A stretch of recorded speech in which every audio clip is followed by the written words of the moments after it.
Olá, alunos do 7º ano, tudo bem com vocês? Então, essa semana estamos começando a meta 27 e nós daremos continuidade à resolução dos exercícios, ok? Então, nós faremos alguns exercícios da página 122 e 123, exercícios 8, 9, 11 e 12. Nesse vídeo, eu vou fazer a explicação do exercício 8 e 9, ok? Então, exercício 8 diz assim: Rosana percebeu que a soma do triplo de sua idade com a de seu filho era igual a 96 anos. Sabendo que a idade dela é igual a 5 vezes a idade de seu filho, qual é a diferença de idade entre eles? Então, vamos observar o que eu escrevi aqui no cantinho.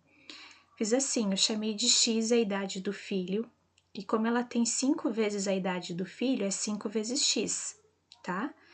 Só que aí diz assim, ó, que a soma do triplo de sua idade com a de seu filho era igual a 96 anos. Se a idade dela é 5x, o triplo disso é eu multiplicar isso por 3, que no total dá 15x, tá? Então, a idade dela é 15x. Então, a soma da idade dela com a do filho, que é x, igual a 96, certo? Só lembrando que x é a mesma coisa que 1x, tá? Então, a gente pode até colocar 1 aqui na frente do x para lembrar que é 1x. Aí eu tenho 15x mais 1x. Soma o 15 com 1 aqui. Fica 16, repete o x, isso igual a 96. Então, eu tenho que pensar num número que eu multiplique por 16, né? E isso dê 96, porque aqui é 15 vezes x, né? Então, esse número é 6. Você pode fazer a operação inversa, 96 dividido por 16, certo? Só que o x é a idade do filho, então, quer dizer que ele tem 6 anos. Se a mãe tem 5 vezes essa idade, é só eu multiplicar por 5, dá 30 anos.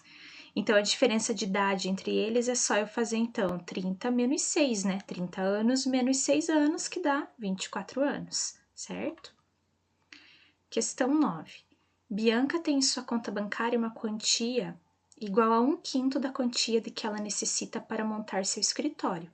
Se depositar R$ 1.300 em sua conta, ela terá 4/7 da quantia necessária.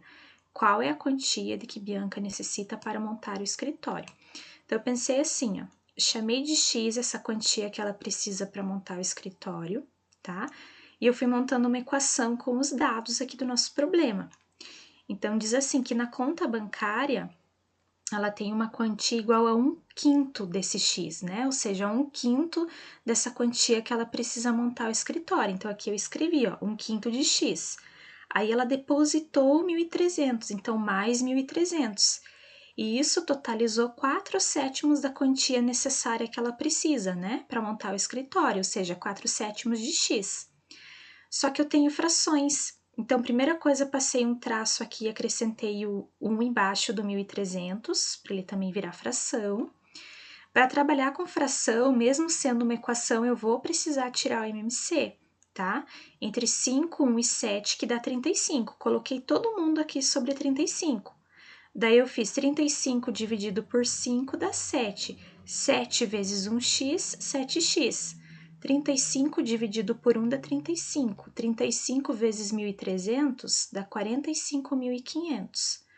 35 dividido por 7 dá 5. 5 vezes 4x, 20x. Só que na equação daí é um pouquinho diferente. Quando a gente faz esse processo de achar o MMC e aplicar a regra do MMC, fez isso, deixou todo mundo no mesmo denominador, eu posso ignorar os denominadores, ou seja, é como se eu fizesse uma simplificação, tá? Eu posso vir aqui, ó, e tirar os denominadores. Então, eu copiei para cá o que sobrou.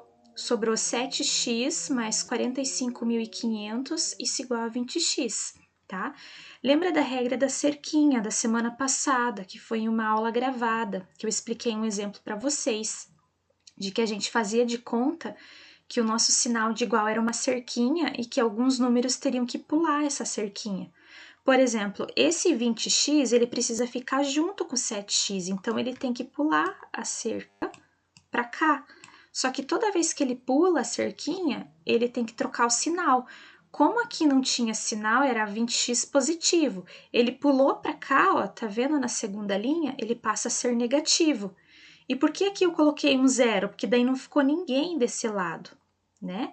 Só que nessa segunda linha agora tem mais um número aqui que precisa também pular a cerca, que é o 45.500. Ele precisa ir lá para o outro lado, porque ele não tem x, então ele não pode ficar aqui.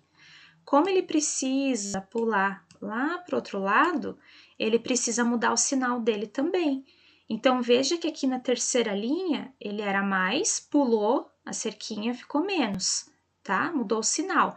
Agora, eu consigo fazer a conta. 7 menos 20, devo 20, paguei 7, continuo devendo 13. Não esquece de repetir o x. Isso igual a menos 45.500, certo? Daí você pensa assim, que número que eu multiplico por 13 e dá 45.500? É só você dividir, fazer a operação inversa. 45.500 dividido por 13. Dá 3.500, tá? Porque ficou positivo, regra de sinal, menos com menos, mais, tá? Quem era o X? A quantia que ela precisa para montar o escritório. Então, na letra A, a nossa resposta vai ser R$3.500, certo? Item B. Quantos reais Bianca ainda precisa economizar para ter a quantia de que necessita? Porque assim, ó, ela só tem na sua conta bancária 1/5, tá? Diz assim, se depositar, não quer dizer que ela depositou, se ela depositar. Então, ela só tem 1/5. 1/5 para fechar um inteiro, falta 4/5, tá? Porque quando você somar essas duas frações aqui, fica um inteiro. Então, isso é o que ela tem, isso é o que ela falta. Então, na verdade, eu preciso achar 4/5 de quem? Da quantia, que é de 3.500, tá? Lembre-se que para fazer isso é 4/5 vezes 3.500, né? Que é a quantia que ela tem. Então, preciso 4/5 disso. Pode multiplicar 3.500 por 4 e dividir por 5, ou 3.500 divide por 5 e depois multiplica por 4, tá? Fazendo isso, a gente vai encontrar um total de R$2.800, tá? Então, ela precisa economizar ainda R$2.800, ok? Então é isso, pessoal. No próximo vídeo eu explico o exercício 11 e 12, ok? Então, um grande abraço para vocês e bons estudos!